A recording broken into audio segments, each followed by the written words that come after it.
Hello, friends. I'm Donna Zimmerman, and I'm your worship leader today. During this COVID pandemic, our services are virtual, and instead of our lovely church sanctuary, our space is a digital screen. But that doesn't prevent us from being a congregation, a community, a circle of support and friendship. We have many resources available to you: church meetings, adult and children's religious education, covenant groups, classes, virtual get-togethers for socializing. Please check out our church calendar on our website, bbuuc.org, to see the variety of opportunities for connecting with the church and your fellow members. And visit the Unitarian Universalist website, UUA.org, to find out more about this denomination whose roots go back through the centuries and yet remains current and relevant to meet the needs of our time. Lastly, at 11:30 on Sunday mornings, we have our traditional coffee fellowship time in a very non-traditional way. We meet live on Zoom, and our guest minister today, Reverend Tracie, will be present to discuss her sermon, followed by fellowship time with other members.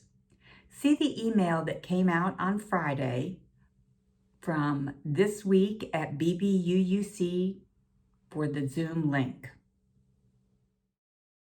Good morning. Our chalice lighting reading today is by the UUA Leadership Council. With humility and courage born of our history, we are called as Unitarian Universalists to build the beloved community where all souls are welcome as blessings and the human family lives whole and reconciled. With this vision in our hearts and minds, we light our chalice. Our welcome words today are adapted from the words of Unitarian Universalist minister Reverend Daniel Cantor. We are a church that welcomes you if you are searching for or found something today. We welcome you if you are whole or in pieces, just lost a loved one or can't find anyone to love.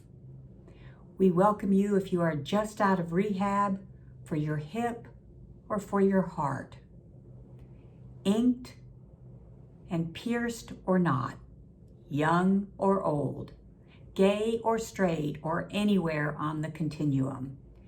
We welcome you in the many beautiful colors of your skin. We welcome you here to explore with us or just relax with us.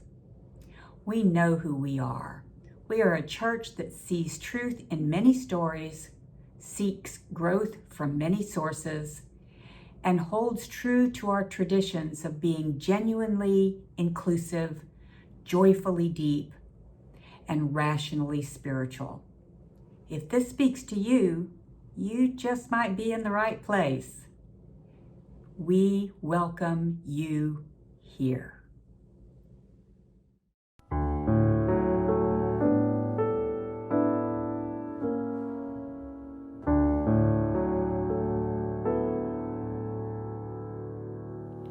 Hello, and welcome to the Wonder Box, my friends.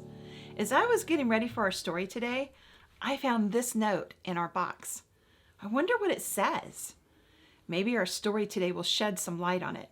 It's called Sophia's Guest, and it was written by Becky Brooks. So once upon a time, not so long ago, yesterday or maybe tomorrow, there was a teacher named Sophia. Sophia had been a teacher in the town where she lived for so long that the kids that she first had in her class grew up and had kids of their own and sent them to her class too. Nearly everyone in the town knew Sophia and loved her because not only was she an excellent teacher, but she was also very kind. One day, when Sophia got to work, she found a note on her desk.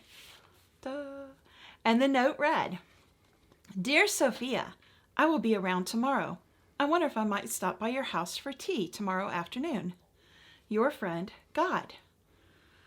At first, Sophia thought it was a joke, but the more she thought about it, the more she realized that if that was a joke, it wasn't a very funny joke. And she couldn't think of anyone who would play a joke on her like that. Then she thought, what if it isn't a joke? What if God really was going to come to her house tomorrow afternoon? Sophia thought she should get ready, just in case. On her way home from work, she stopped by the store and bought one of those mats people put on their porch that says in big letters, "Welcome." And when she got home, she cleaned her house from the top to the bottom. She brought in fresh flowers from the garden and put them in a vase in the living room. She cleaned and cleaned until everything was sparkly. And in the morning, Sophia realized she didn't know what her guests liked to eat. So she baked bread and made a casserole and fruit salad and baked some cookies too. And what about the tea? Did God like hot tea or iced tea? She thought she better make both. And what if God's favorite thing in the whole world was lemonade? She thought she should probably make some of that too. She was so nervous. She didn't know what to expect. Just then, there was a knock at the door. Sophia's heart went pat, pat, pat. She took a deep breath, opened the door slowly, and on the other side was the mayor of the town.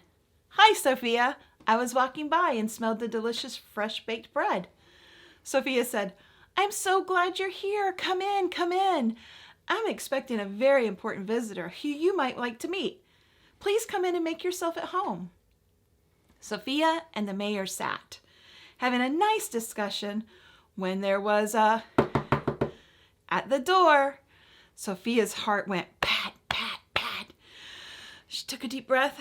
She opened the door slowly, and on the other side was a group of children from her class.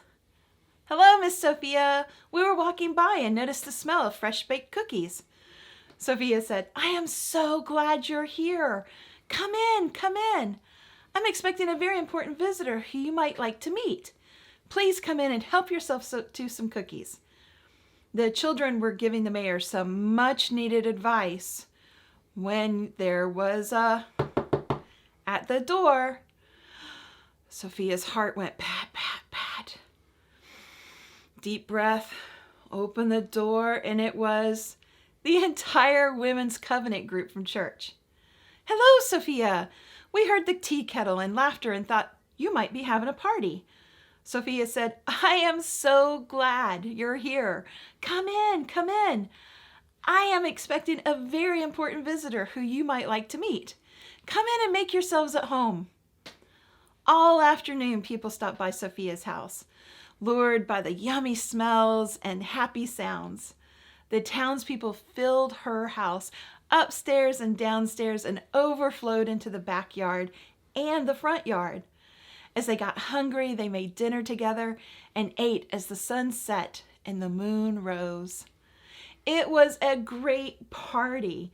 People were playing games and telling stories and baking and playing music and talking together. Sophia had such a nice time that she completely forgot about her very important guest. Even as she waved goodbye to her friends at the end of the night, she only felt contentment at having such a lovely party. In the morning, Sophia woke up and remembered everything. She was confused. Whatever had happened to God? All during her walk to work, she tried to figure out what had happened. And along the way, she smiled and waved to the people she ran into who had been at her party.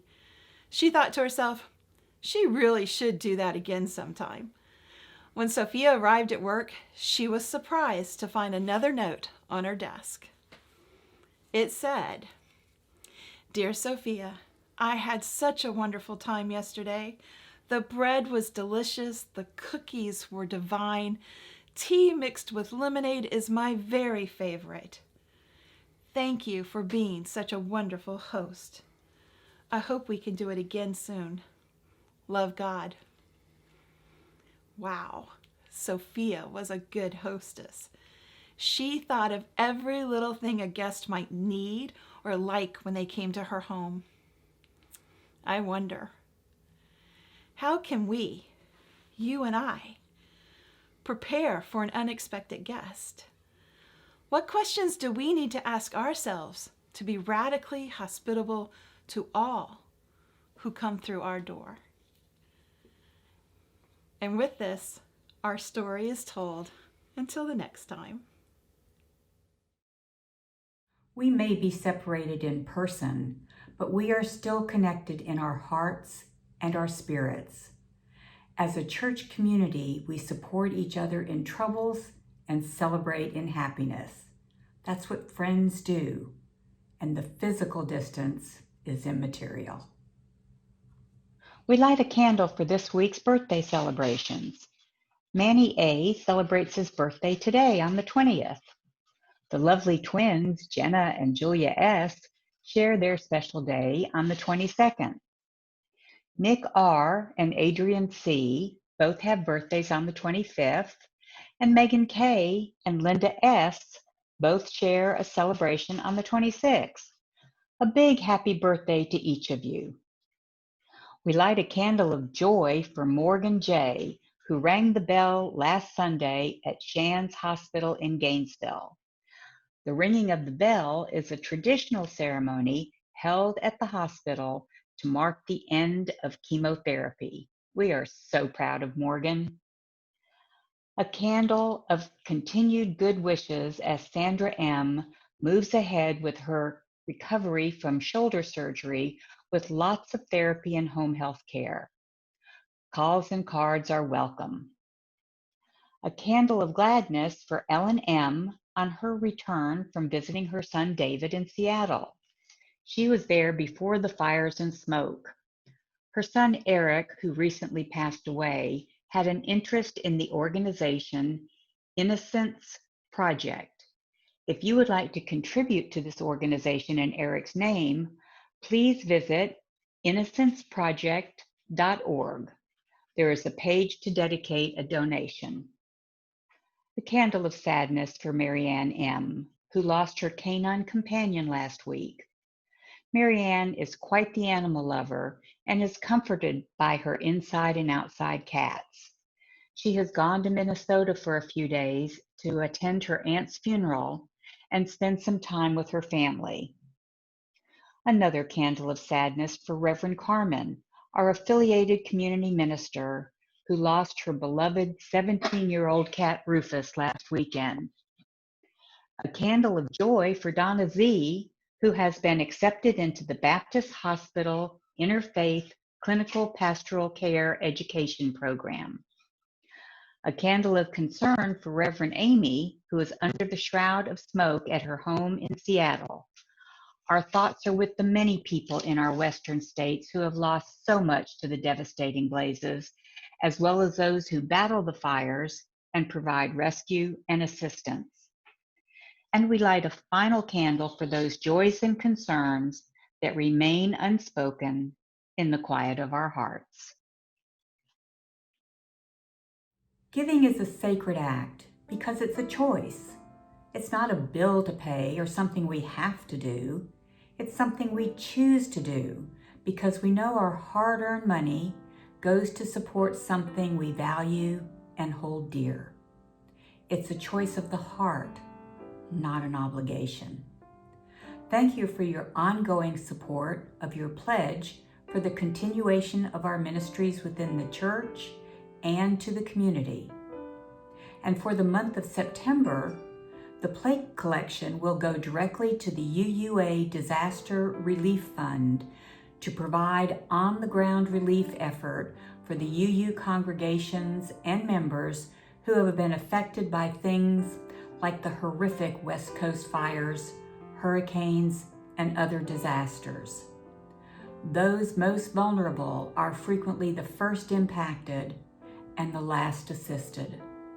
Your donations to this relief fund can make a difference. Please be as generous as you are able. You will find the link on our YouTube page to make a direct donation to this important fund. I am pleased to welcome Reverend Tracie Barrett back to our pulpit today. She lives in Winter Park, Florida, and considers herself to be a UU evangelist, sharing the good news about our liberal faith.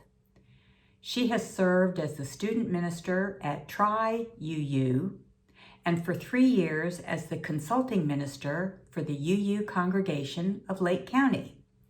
Now she is the Minister of Ritual and Liturgy for Soulfire, a Unitarian Universalist ministry which is an experiential, ever-expansive digital ministry focused on worship and retreat functions rooted in Unitarian Universalist values. Reverend Tracie, the pulpit is yours. When we think about hospitality, we think about welcoming people to our homes, to our congregations, to our community. Now, in the time of COVID, that isn't happening in the physical sense because it's important to keep everyone safe. For many Unitarian Universalist congregations, they have committees for hospitality. That's how important it is to the heart of the community. I contend that any hospitality committee or team is an important ministry of the church. It's how we greet people, how we welcome them to our spiritual home, how we integrate them into the family. We, as Unitarian Universalists, do a great job with hospitality in person. Hospitality is one of the reasons you hear the same thing over and over again during the service. While you, dear members of this congregation, have heard them over and over again, you say them each week for the visitors who are experiencing us for the first time. That's hospitality. It's letting them know this is who we are, this is what we're doing, this is why. And through all that, the underlying message is you are welcome here. When I served in a parish, one of my favorite things to do was to sit in on the second orientation session for new members. It was during that time that they shared their journeys and what brought them to the congregation. Inevitably, the majority of new members said they felt like they'd come home when they came there. And that's what makes them stay, that feeling of family, of connectedness. The paths to get here are always unique and different, yet something brought them in the doors. My own path to Unitarian Universalism came from sitting in my first service and hearing elements of the service and the sermon that spoke to my soul and made my heart sing. It came from a well laid out and explained order of service that never made me worried or confused or fearful about what I would encounter. I felt safe. Feeling safe allows people to become vulnerable. Being vulnerable allows trust to build and connections to be made. I've heard this echoed throughout our association. People find their ways to us, to Unitarian Universalism, and for many of them, things that they needed and wanted clicked into place. They feel they've come home. Home. So that's what we strive for, right? To make a place that is welcoming and hospitable for all who enter our doors. Even now, with our doors being virtual and our space being little boxes on a screen, even here, hospitality is important, as visitors now are looking for somewhere they can connect with other humans in this time of social distancing. But what if we could do more? In their book, Radical Hospitality, Benedict's Way of Love, authors Lonnie Collins Pratt and Father Daniel Homan say this about hospitality. Hospitality did not begin with Howard Johnson's and Good Housekeeping. Hospitality, as it has been practiced from ancient days, protected people from the dangers of traveling alone. Isn't that the core of what we as a faith community should be? We come together to weather the storms of this world, to bind our wounds, to get fed, both spiritually and physically, to gain strength to go out and survive another day. Hopefully, we're also telling others about this place, this respite, this home. And hopefully, we're telling it people that aren't the same as us. Pratt and Homan tell us in their book about pushing for something more than just hospitality. They talk about the idea of radical hospitality. Again, a quote from them. The phrase radical hospitality refers to the activities and desires that inspire individuals and communities to welcome those who are unlike themselves. Rather than viewing any person in terms of how they benefit us, radical hospitality means accepting the person with no thought of personal benefit. Instead of seeking persons who will support the congregation, actively seek persons who need the support of the congregation. To become hospitable means finding ways to welcome the marginalized, the forgotten, and misunderstood among us. Radical hospitality means seeking people who need the support of the congregation, not just those who will support it. Now, don't mishear me. Obviously, we need people to support the congregation in both monetary and non-monetary ways.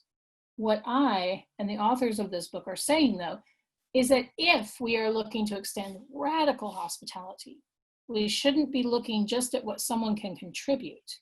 It means looking for those who need us, who need our saving message of liberal faith in this world, and especially in this community, especially now. It means looking for ways we can make them feel fully welcome when they come in, regardless of what they have to offer. Pratt and Homan continued. But radical hospitality calls us to search for the lost ones, those who have nothing to give us, but who instead need something from us. They may or may not be aware of what they have to give in return. Radical hospitality does not keep a ledger of what is given and what is received. That's really what it boils down to. That's the radical nature of it. To truly welcome in people who need us, even if we don't know if they can offer anything to us. Maybe they can, maybe they can't. What we need to focus on, if we're going to truly practice a radical hospitality, is that we are that safe refuge for those who need us. And I will tell you now, it will change you. It will change who you are, both individually and collectively. It has to. It will change the demographics of your congregation. It will affect your budget in either direction. It will change how you do things. And that's scary. Change is scary, but change is necessary for growth. On the website ministrymatters.com, Robert Schnees says this about radical hospitality in churches. To become a vibrant, fruitful, growing congregation requires a change of attitudes, practices, and values. Good intentions are not enough.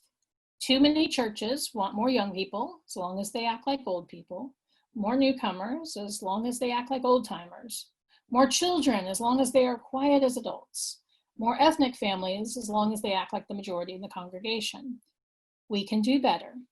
It takes practicing radical hospitality, all the redirecting of energy and resources and volunteer time that comes with this. Church leaders can't keep doing things the way they've always done them. Little changes have big effects. Church leaders can't keep doing things the way they have always done them before. If we want to extend radical hospitality, we need to realize that we will need to change some things first. We can't wait until people come and then change. That's not radical hospitality. We need to first think of what we can do to extend that hospitality.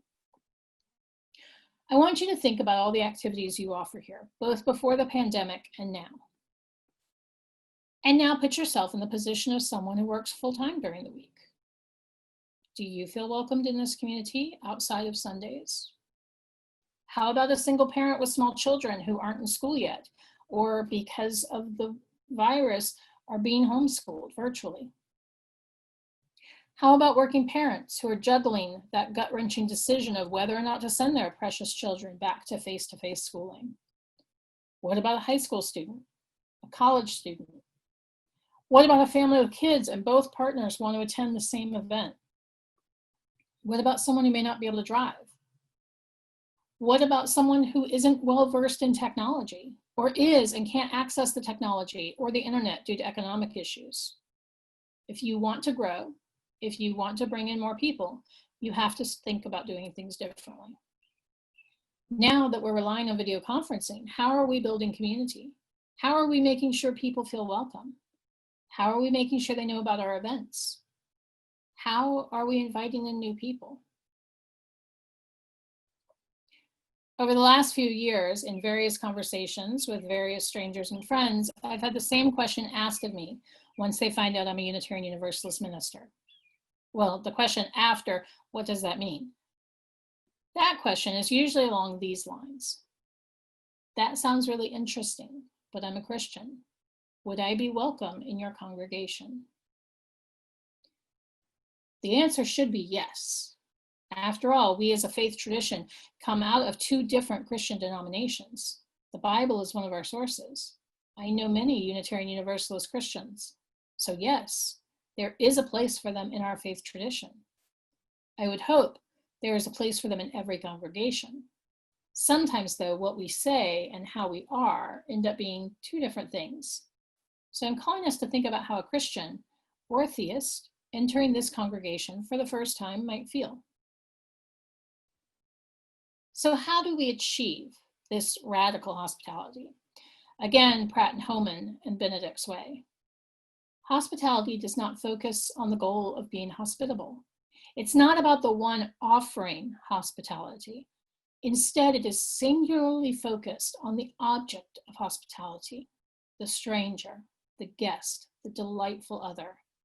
One of the inherent problems of programs to develop radical hospitality is the focus on hospitality as a goal. Hospitality requires that our focus is on the other, rather than the attainment of a concept. Okay, that's great, Reverend Tracie, but how? Well, Pratt and Homan tell us that first, an inner reality awakening needs to happen as a group, as individuals.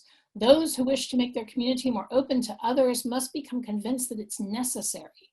It's not just a good idea, not just a fine program, but a water and breath kind of necessity. When the concept is spoken of, studied, and planned, there is a real danger of the whole process being unconvincing. People are not stupid, and they don't want to be the victim of your well-meaning but heartless hospitality. It means making sure that everything is ready before the guests arrive. In describing life in the monastery for the Benedictine monks, the authors describe how the monks sweep the floors, wash the windows, clean the bathrooms, and make the beds before the guests arrive. Schedule cards and maps are placed on pillows, windows are opened for fresh air, and they are ready to answer any question that may arise. They don't wait until the visitors arrive and then ask them what they need. They anticipate what might be needed. Hospitality is more than training people to be nice to each other. They go on to say, be nice and accept each other. Many faith communities painfully function as a dysfunctional family. Personality disorders and complex personal relationships are just unavoidable. But if you want to welcome others, your group will have to get over it, get past it, and find ways to actively forgive and accept each other before ever being capable of truly welcoming others. Heal thyself. Hospitality isn't about what your group needs or its mission statement or meeting your objectives. It is about serving the guest. Genuine hospitality will cause your group to stretch beyond themselves, and this too is healing. Accept each other, and your group will inherently become more accepting of others. Radical hospitality isn't easy, but in this hurting world, it's necessary. If we are truly living into our faith, if we are truly being who we say we are, then we will work hard to extend it. Growth requires change, and change is scary, but change and growth can be so fulfilling. I wonder where we would be in a year from now if committed to extending radical hospitality to those in our community around this congregation. I'd like to close with the following from the book Radical Hospitality. The table is a place where you connect and belong. It is a place where the past remains alive in the memory of the very old, and the future sparkles with possibility. It is enchanted. We lean close together, share a glass, we tell a story. Through this simple human relating, the universe feels as though it is right again. We all have memories of tables prepared for us and those we have readied for others. Some of the memories are from childhood. Others are memories of good friends, of falling in love, or of deeply connecting with another human being. Meals are powerful symbols in our memory. But someone has to make the meal happen. Someone must consider it important enough to give themselves to the work that goes into preparation. Setting a table and making ready a meal involves preliminary thought and consideration for others. To do it right, you have to think through your guests' preferences and history. You need to know if they have allergies or chronic illnesses. Preparing for another pulls us out of ourselves. That is one of the good gifts of hospitality. The image of preparing a table, of preparing a place, is a good overall image for hospitality. In genuine hospitality, we work to make our entire existence a welcoming table, a place prepared for others to be at ease, to receive from us comfort and strength. As we continue to navigate this new normal, may we be challenged to extend radical hospitality to those around us. May it be so. Blessed be, and amen. There is no roadmap for these times, but if you want to ease your mind, you gotta look inside. You gotta look inside. There is no roadmap for these days, but if you want to find some grace, you gotta look inside. You gotta look inside. You gotta look inside. You gotta look inside. I know your heart is crying, please, but if you want to find some peace, you gotta look inside. You gotta look inside. You gotta look inside. You gotta look inside. You look into the stars above, but you got all you need, and that is love. Look inside, you gotta look inside, you gotta look inside, you gotta look inside. Come on and look inside, you gotta look inside, come on and look inside.